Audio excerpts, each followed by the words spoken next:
Samsung just announced their S24 series, so should us iPhone users be jealous? Well, I will tell you guys all of the differences so you guys can make up your own minds. Now, I have to say that I was very impressed with their short little video they made. Great production quality, tons of cool effects, even if it was just a little bit cheesy. But that is a great way to show things off. And of course, the phrase AI was thrown around everywhere. Now, recently at CES, I was making fun of Samsung because everything was AI when it was just marketing, but I have to say that I'm actually really impressed because there are some legitimate cool features with these new phones. I think being able to just circle something in an image and have it instantly search is gonna be very useful. That'd be something that I actually would use. And then having that live transcript where it can listen, make your whole notes for you, and then summarize it, that's actually pretty cool as well. And even if the image editor isn't the most robust compared to other solutions, being able to just remove somebody right there on your phone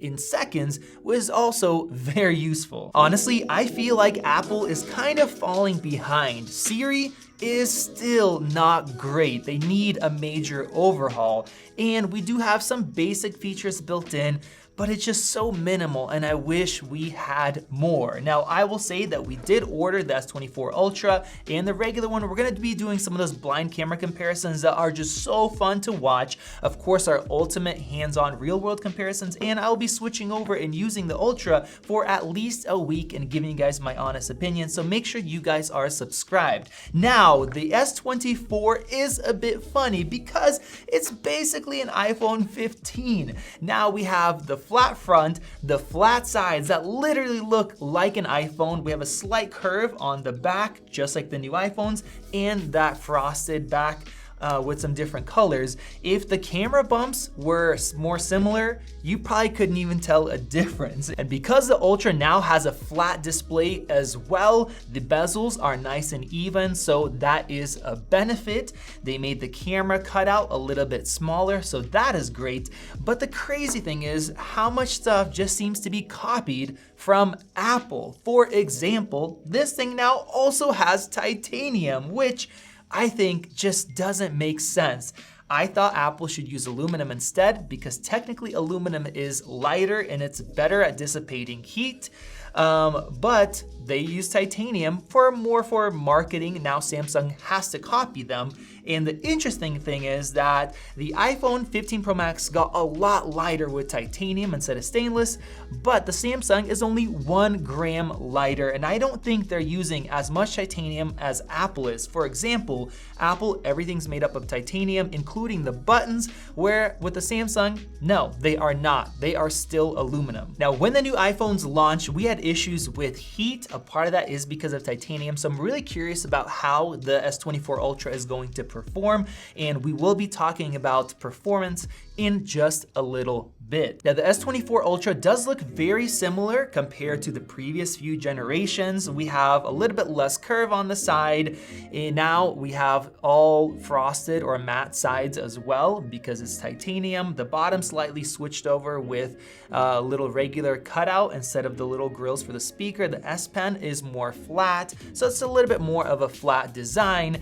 And talking about the front, I personally liked how we had a slight curve on the Samsungs. That was their main selling point for years, but now it is completely flat. Now, if we talk about the display, it gets an insane 2600 nits of brightness now compared to 2000 on the iPhone. But what you have to keep in mind is that that is a peak rating, and for a while we would see iPhones that had lower ratings that would be brighter than their Samsung or Android counterparts because that top rating is peak, where you might just have a little bit of whites on the screen instead of the full display. So of course, we are gonna test that in our hands-on comparison. Now, going to the back into the cameras, this is where it gets interesting because a lot of people made fun of the iPhone that it got a 5x zoom, not a 10x, which Samsung has had for years, saying that it is way better. Now, if you take a look at our images from our camera comparison,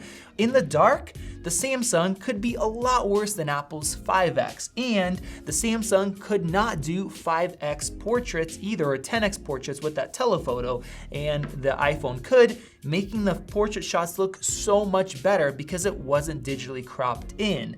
And with the S24 Ultra, instead of having a 10X, just like they went over to titanium, now they went from 10X for years down to 5X for their telephoto. So was Apple right all along?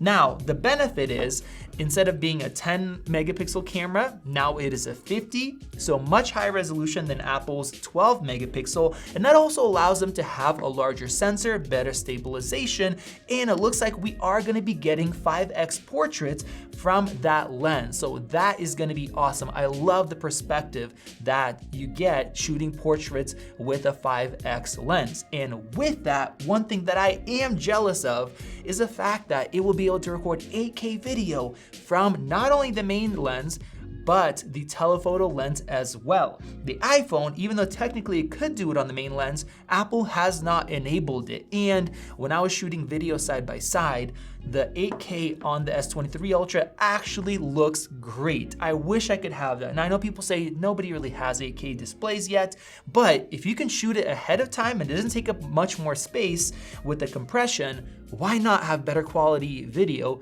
for later? Now, one major miss with the S24 Ultra, in my opinion, is that they did not incorporate Qi 2.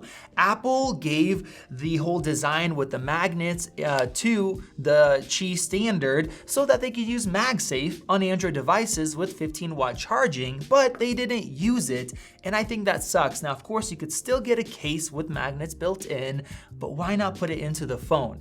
I think it might be because they made it slightly thinner. Of course, you have an S Pen, which is awesome, so maybe they just didn't have the room and they didn't want to make a thicker device. Now, a benefit is on the bottom, USB-C looks like it's now going to be 10 gigabit per second, just like the iPhone, so it's going to get twice as fast, so that is really good. And now, let's go ahead and talk about performance. Here in the US market and some other markets, the S24 Ultra is going to come with the new Snapdragon 8 Gen 3. And even though that does not use 3nm tech like the iPhone does, it is actually a very powerful design. One thing I love is that it's gonna have Wi-Fi 7 built in, so it's future-proof compared to Wi-Fi 6E coming out just on the new 15 Pro and Pro Max, but that's already outdated. Now, if we look at the rest of the performance between the 8 Gen 3 and the A17 Pro, it is a little bit interesting. Textroid on YouTube already made a great comparison with the first phone that came with that chip, and when you are loading up apps and switching between them, the iPhone still dominates the Snapdragons along with Google's latest Tensor G3. Now, if you're rendering video, which I don't know how many people do on their phones, surprisingly, the A17 gets beat even with the older Snapdragon. Now, this is due to the encoding engines, and Apple actually hasn't updated them for a couple years since the A14.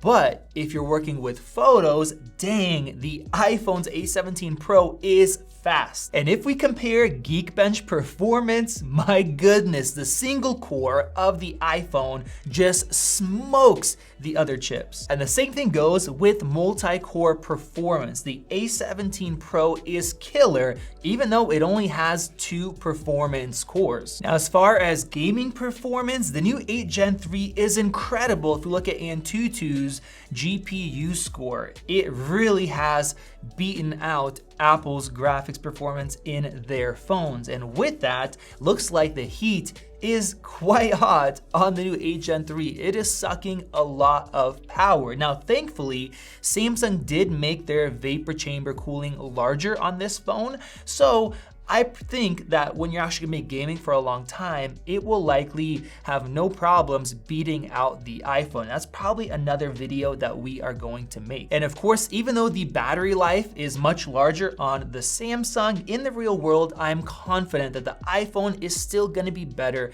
because of its 3nm design, better efficiency. In general, this is what we've had for years, especially if you're gonna game and it's gonna suck more power. So overall, I think the launch is better than I thought it would be, just based off of the leaks previously. But you guys let me know your thoughts, and make sure you guys click that circle above to subscribe so you guys don't miss out on our hands-on comparisons and tests. This has been Max, and I'll see you in the next video.